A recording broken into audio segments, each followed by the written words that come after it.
2 Timothy 1:7 ದೇವರು ನಮಗೆ ಕೊಟ್ಟಿರುವ ಆತ್ಮವು ಬಲ, ಪ್ರೀತಿ, ಸ್ವಸ್ಥ ಬುದ್ಧಿಯ ಆತ್ಮವೇ ಹೊರತು ಭಯದ ಆತ್ಮವಲ್ಲ. ಆಮೇನ್. 2 ತಿಮೋತಿ 1:7 ಅರ್ಥ ಅಂಜುಬುರ್ಕತೆ ಅಥವಾ ಹೇಡಿತನದ ಮನೋಭಾವದ ಬದಲಿಗೆ ದೇವರು ವಿಶ್ವಾಸಿಗಳಿಗೆ ಪವಿತ್ರಾತ್ಮವನ್ನು ನೀಡುತ್ತಾನೆ. ಅದು ಅವರಿಗೆ ಶಕ್ತಿ, ಬಲ, ಪ್ರೀತಿ ಮತ್ತು ಸ್ವಸ್ಥ ಮನಸ್ಸನ್ನು ಮತ್ತು ಸ್ವಂತ ಬುದ್ಧಿಯನ್ನು ನೀಡುತ್ತದೆ. ಸವಾಲುಗಳನ್ನು ಎದುರಿಸಲು, ಧೈರ್ಯದಿಂದ ಸೇವೆ ಮಾಡಲು ಮತ್ತು ಬದುಕಲು, ಭಯವನ್ನು ಜಯಿಸಲು ಮತ್ತು ದೇವರ ಕರೆಯನ್ನು ಪೂರೈಸಲು ಅವರಿಗೆ ಮಾಡಿಕೊಡುತ್ತದೆ. ಇದು ದೇವರ ಮಕ್ಕಳಿಗೆ ಧೈರ್ಯಕ್ಕೆ ಒಂದು ಅಡಿಪಾಯದ ವಚನವಾಗಿದೆ. ಅಂದ್ರೆ ದೇವರ ಮಕ್ಕಳಿಗೆ, ಏಸಪ್ಪನ ಮಕ್ಕಳಾದ ನಮಗೆ ನೆನಪಿಸುವಂತದಾಗಿ ವಚನವಾಗಿದೆ.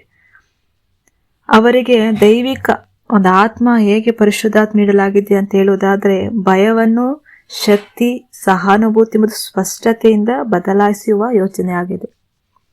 ಮೊದಲನೇದಾಗಿ ನಮಗೆ ಕೊಟ್ಟಿರುವಂಥದ್ದು ಭಯದ ಮನೋಭಾವವಲ್ಲ. ಇದು ಏಡಿತನ ಅಥವಾ ಅಂಜುಬುರ್ಕತೆಯನ್ನು ಸೂಚಿಸುತ್ತದೆ.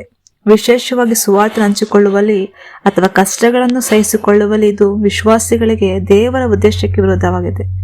ಎರಡನೇದು ಶಕ್ತಿ, ದುಃಖವನ್ನು ಸಹಿಸಿಕೊಳ್ಳುವ, ನಂಬಿಕೆಯನ್ನು ಹಂಚಿಕೊಳ್ಳುವ ಮತ್ತು ಕಷ್ಟಕರ ಸಂದರ್ಭಗಳಲ್ಲಿ ದೃಢವಾಗಿ ನಿಲ್ಲುವ ಒಂದು ಶಕ್ತಿ ಮತ್ತು ಬಲವಾಗಿದೆ. ಮೂರನೇದು ಪ್ರೀತಿ, ದೇವರು ಮತ್ತು ಇತರರ ಮೇಲಿನ ಆಳವಾದ ತ್ಯಾಗದ ಪ್ರೀತಿ. ಇದು ಸೇವೆಯನ್ನು ಪ್ರೇರೇಪಿಸುತ್ತದೆ ಮತ್ತು ಭಯವನ್ನು ಜಯಿಸುತ್ತದೆ. ಇದು ಒಂದು ಪರಿಪೂರ್ಣ ಪ್ರೀತಿ ಭಯವನ್ನು ಹೊರಹಾಕುತ್ತದೆ. ನಾಲ್ಕನೇದು ಸ್ವಸ್ಥ ಮನಸ್ಸು, ಸ್ವಸ್ಥ ಬುದ್ಧಿ, ಸ್ವಸ್ಥ ಶಿಸ್ತು.